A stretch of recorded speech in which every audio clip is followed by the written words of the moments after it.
प्रिय दर्शक एवं श्रोता, इस चैनल को शुरू करने का हमारा उद्देश्य लोगों को साहित्य के और करीब लाना है। किताब घर ये कभी नहीं चाहता कि किसी भी प्रकाशन संस्थान को किसी भी तरह की हानि हो। हमारा ये चैनल साहित्य उत्थान की दिशा में एक सार्थक कदम है। हमारा चैनल ज़रूर सब्सक्राइब कीजिए और बेल आइकन दबाना ना भूलें, जिससे हमारे आगे आने वाले हर वीडियो का नोटिफिकेशन आपको मिले। हमें लाइक, शेयर, कमेंट भी कीजिए। और एक ज़रूरी बात साथियों, साहित्यकारों, कवियों के अलावा भी यदि हमारे दर्शक व श्रोता भी लिखते हैं जो ये चाहते हैं कि हम उनकी रचनाओं को अपने चैनल पर प्रसारित करें, तो वो भी हमसे कमेंट सेक्शन में संपर्क कर सकते हैं। धन्यवाद। अरे आ गए आप लोग। दोस्तों, ये जिस जगह मैं बैठा हूँ, ये सीढ़ी अगर आप लोग को समझ में आ रही हो, ये मैं सीढ़ी पे बैठा हूँ। और ये वो जगह है दोस्तों जहाँ मैं जब बहुत छोटा था तो यहीं बैठ के कॉमिक्स पढ़ता था, अपनी यहीं छुप कर के कॉमिक्स पढ़ता था। तो दोस्तों, आज हम अमर चित्रकथा की एक और कहानी सुनाने जा रहे हैं। ये कहानी भी इसी पुस्तक से है। पिछली काफ़ी सारी कहानियाँ इसी पुस्तक से थीं। आज की कहानी का नाम है चूहिया और मुनिराज। श्री मनोहर महाजन विख्यात रेडियो व टीवी अनाउंसर हैं। इनका खुद का एक यूट्यूब चैनल भी है। हमारे दर्शकों में से कई इनकी आवाज़ डिस्कवरी चैनल के कई प्रोग्राम्स में सुन चुके होंगे। मनोहर जी रेडियो सिलोन से जुड़े थे, एक रेडियो स्टेशन जिसे 60 के दशक के दौरान दक्षिण एशिया में किंग ऑफ एयर वेव्स कहा जाता था।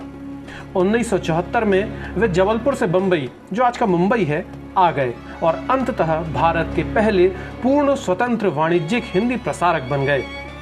प्रस्तुत पंचतंत्र की ऑडियो कहानियों के संयोजक श्री महाजन जी ही हैं। ये ऑडियो कहानियां 35 से 40 साल पुराने ऑडियो कैसेट से निकाली गई हैं, जिन्हें किताब घर ने डिजिटाइज किया है। इस वीडियो में वर्णित ऑडियो के प्रोड्यूसर पॉलीडोर इंडिया हैं, जिसे बाद में म्यूजिक इंडिया के नाम से जाना गया। वीडियो में प्रयुक्त चित्र डायमंड कॉमिक्स द्वारा प्रकाशित अमर चित्रकथा की संबंधित प्रतियों से लिए गए हैं। तो प्रस्तुत है पंचतंत्र की कहानियां। संस्कृत नीति कथाओं में पंचतंत्र का पहला स्थान माना जाता है। यद्यपि ये पुस्तक अपने मूल रूप में नहीं रह गई है, फिर भी उपलब्ध अनुवादों के आधार पर इसकी रचना 3री शताब्दी ईसा पूर्व के आसपास निर्धारित की गई है। इस ग्रंथ के रचयिता पंडित विष्णु शर्मा है। कहीं कहीं रचयिता का नाम बसुभग भी आया है। उपलब्ध प्रमाणों के आधार पर कहा जा सकता है कि जब इस ग्रंथ की रचना पूरी हुई तब उनकी उम्र लगभग 80 वर्ष थी। पंचतंत्र को 5 तंत्रों अर्थात भागों में बांटा गया है। मित्रभेद, मित्रों में मनमुटाव एवं अलगाव। मित्र लाभ या मित्र संप्राप्ति, मित्र प्राप्ति एवं उसके लाभ। काकोलू कियम, कौवे एवं उल्लुओं की कथा। लब्ध प्रणाश, हाथ लगी चीज का हाथ से निकल जाना। अपरीक्षित कारक, जिसको परखा नहीं गया हो उसे करने से पहले सावधान रहें, हड़बड़ी में कदम ना उठाएं।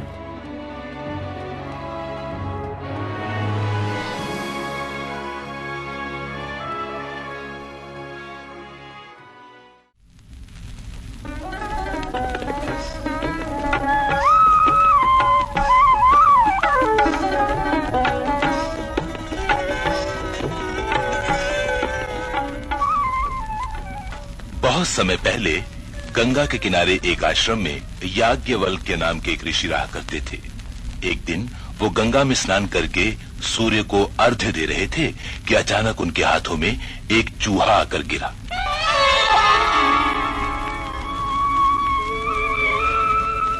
ओम भूर्भुवः स्वः तत्सवितुर्वरेण्यं भर्गो देवस्य धीमहि। अरे ये चूहा कहाँ से आया? ओह, तो ये बाज इसे अपना आहार बनाना चाहता है। वाह प्रभु, तेरे चमत्कार भी अनोखे हैं। जाको राखे साइया, मार सके ना कोई। अगर मैं इसे किनारे पर छोड़ दूं तो ये बाज इसे फिर उठा ले जाएगा। नहीं नहीं, मैं अपने धर्म का पालन करूंगा। मैं जरूर इसकी रक्षा करूंगा, लेकिन इसकी रक्षा होगी कैसे? ओह हाँ, याद आया। पत्नी हमेशा कन्या रत्न के लिए प्रार्थना करती रहती है। क्यों नहीं इसे कन्या बना दूं? पत्नी की इच्छा भी पूरी हो जाएगी और इसकी रक्षा भी हो जाएगी। हाँ,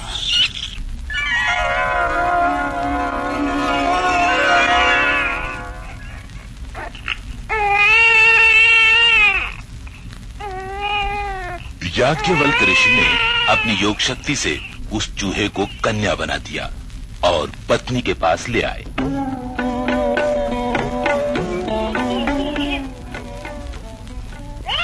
लो भाग्यवान, संभालो। अरे, इस नन्ही सी बच्ची को कहाँ से ले आए? तुम कन्या चाहती थी ना, इसलिए ईश्वर ने तुम्हें वरदान में ये कन्या रत्न दिया है। ओह, ईश्वर ने मेरी प्रार्थना सुन ली। इसे अपनी कन्या समझकर इसकी रक्षा करो। अले ले ले ले, कितनी सुंदर बेटी है हमारी, कितना प्यारा हंसती है।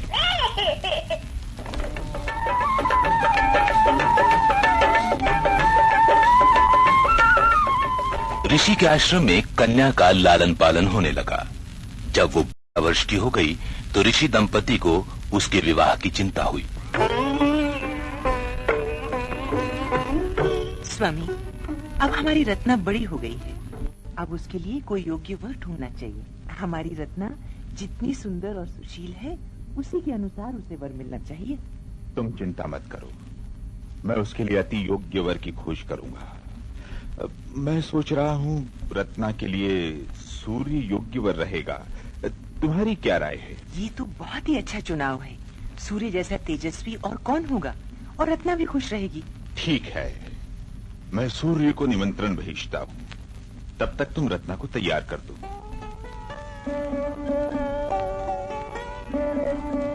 रत्ना, अरे रत्ना, अरे तू यहाँ रूठ कर बैठी है? माँ, मुझे बहुत गुस्सा आता है। मैंने क्या किया है जो तुझे गुस्सा आता है? तुम पर नहीं माँ, उस हिरण पर। अच्छा, उसने क्या किया? देखो ना, मैं उसे अपने पास बुलाती हूँ तो वो आता नहीं, और जब मैं उसके पास जाती हूँ तो वो छलांगे मारकर भाग जाता है। अच्छा अच्छा, तू मेरे पास आ, मैं तुझे अच्छे अच्छे कपड़े पहना दूं। तेरे बाबा तेरे लिए वर ढूंढने जा रहे हैं। ऋषि याज्ञवल्क्य ने अपनी योग शक्ति से सूर्य को अपने पास बुलाया। सूर्य प्रकट हुआ।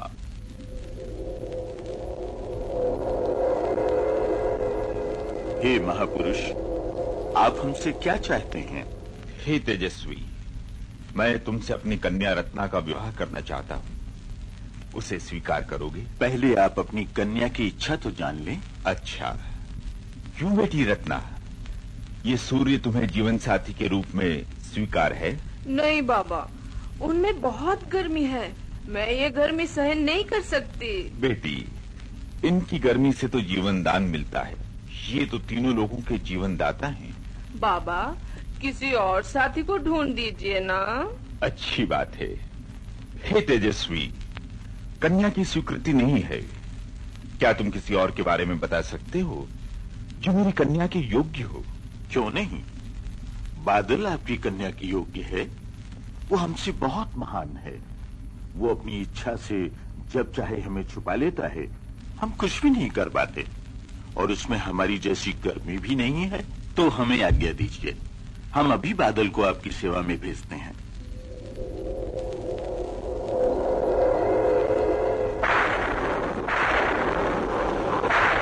हे मुनिवर, आपने मुझे याद किया, क्या आज्ञा है? मैं अपनी बेटी का विवाह तुमसे करना चाहता हूँ। बेटी, तुम क्या चाहती हो? नहीं बाबा, अरे बाप रे, ये बहुत ठंडे हैं, काले हैं, किसी और को ढूंढिए ना।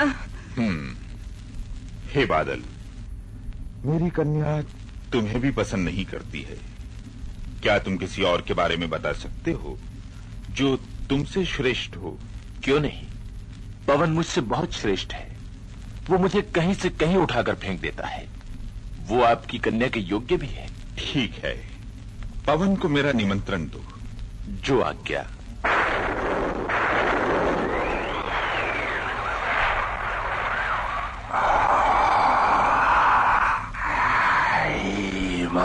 मुनि, आपने मुझे याद किया, आज्ञा दीजिए, क्या सेवा करूं? हे पवन, मैं अपनी कन्या का विवाह तुमसे करना चाहता हूं। बेटी रत्ना, क्या तुम्हें जीवन साथी स्वीकार है? नहीं बाबा, मैं इनकी साथी नहीं बनूंगी। ये बहुत चंचल हैं, किसी एक जगह पर स्थिर नहीं रहते। हे पवन, मेरी कन्या तुमसे डरती है। तुम किसी और महापुरुष के बारे में बताओ जो स्थिर हो। हे महामुनि, पर्वत है जो सदियों से स्थिर है, उसे मैं भी नहीं हिला सका। ठीक है, मैं चलकर पर्वत से बात करता हूं। जो आज्ञा।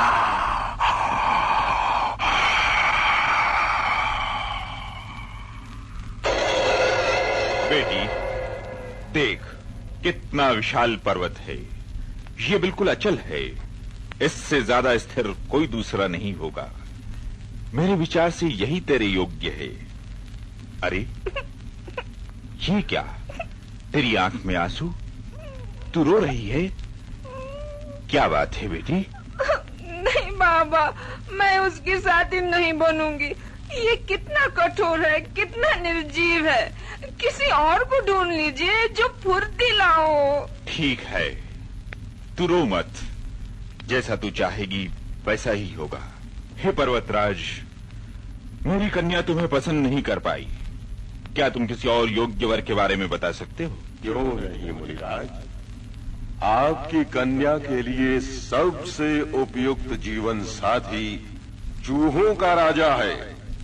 बहुत ही तेज और फुर्तीला है। मैंने अपने जीवन में ऐसा जीव दूसरा नहीं देखा।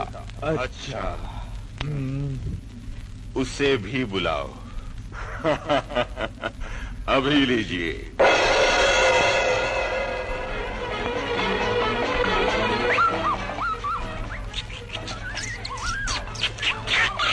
आपने मुझे बुलाया?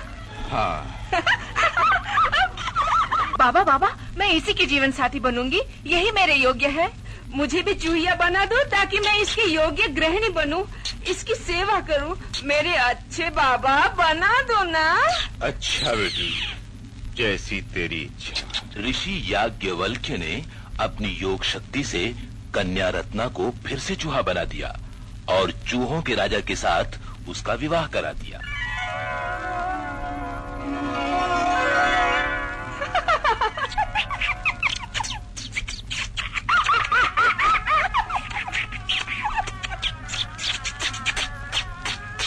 ईश्वर के खेल भी निराले हैं। मैंने उसे इंसान बनाकर इस धरती पर रखना चाहा, लेकिन उसे पसंद आया तो एक छोटा सा जीव, चूहा।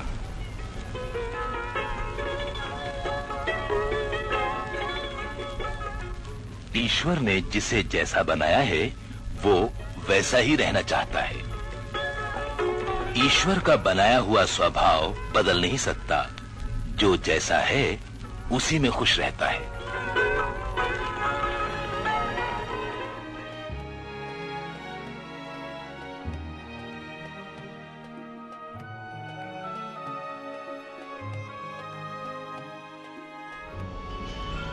दोस्तों, आपको ये वीडियो कैसा लगा हमें कमेंट करके जरूर बताइएगा। हमें लाइक कीजिए, कमेंट कीजिए, सब्सक्राइब कीजिए, शेयर कीजिए और बेल आइकन दबाना ना भूलिएगा। हम अपने अगले एपिसोड के साथ जल्द ही हाजिर होते हैं। तब तक के लिए नमस्कार।